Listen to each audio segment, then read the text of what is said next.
So y'all see the title. While others make excuses, winners win. What do I mean by this?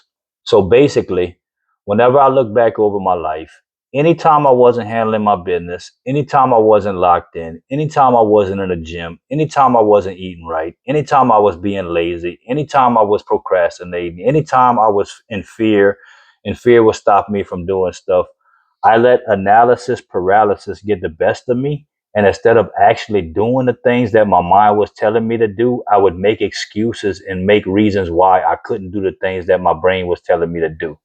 And what did that cause? Obviously, it caused low self esteem, low self confidence, anxiety, depression. Now, let me talk about those things for a while.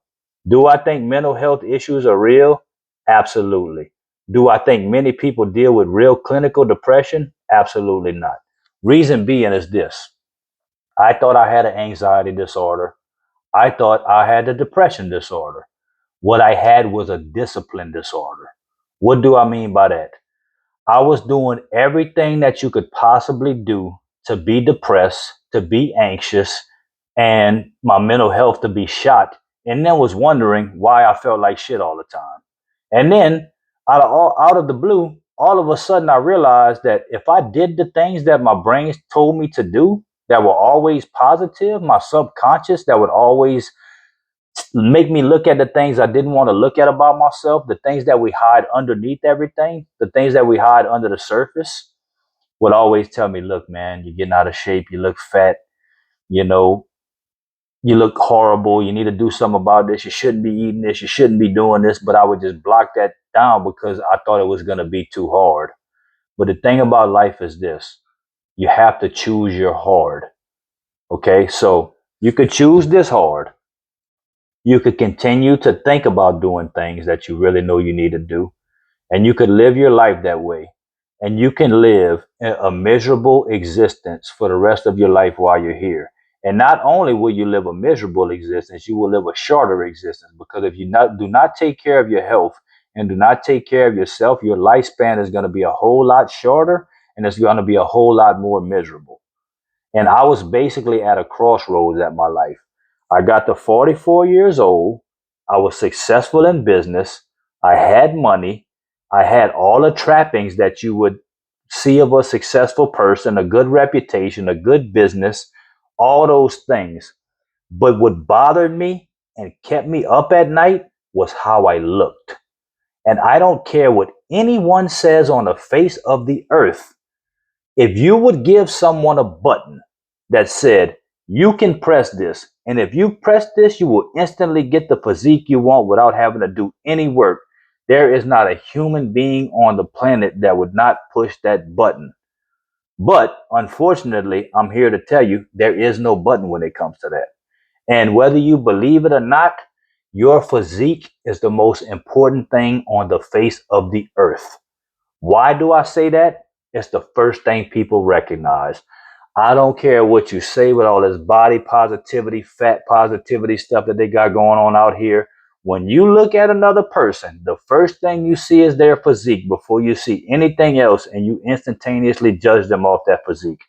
Whether you believe it or not, start observing yourself when you go places. If you're lean already and you're in shape, especially, but if you're even in that journey or you're not on that journey, go look at how your brain instantaneously starts critiquing and judging people as soon as you see them, and how much you just cast off people that you do not find attractive, or you do, you that are just, you know what I'm trying to say. So I'm gonna say it like this: in my business life, how things have changed. So basically, in my business life before, at work, I only had energy to get through the day, and my life was miserable. And I wasn't getting all the job that I thought I should get, and I wasn't getting the things that I thought I deserved, and people was passing me up and not taking my bids and all that. Well, I went in the shadows while I got slow, and I literally locked in so hard that I lost 60 pounds of fat and water in 4 months, and probably gained 2 to 3 pounds of muscle maybe.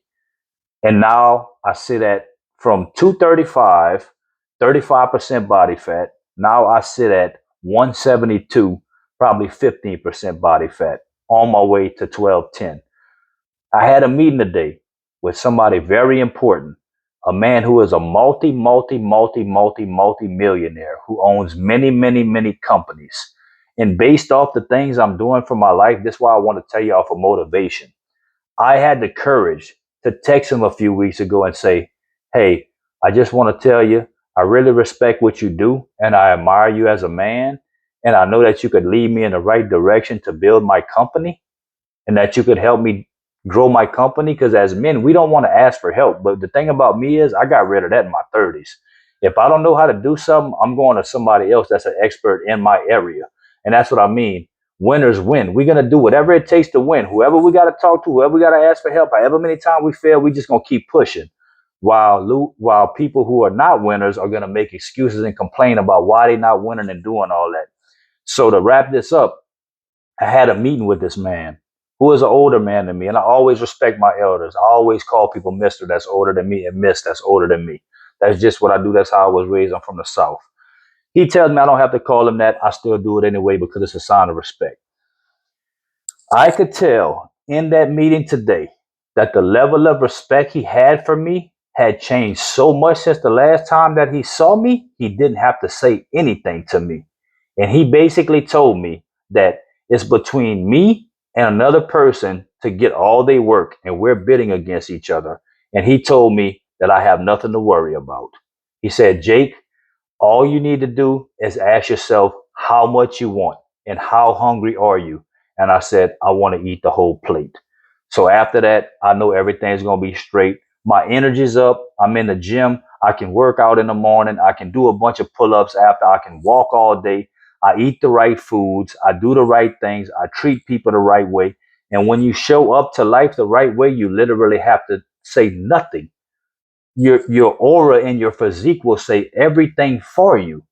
And I'm gonna tell you this: everywhere I go in public, I get treated like royalty.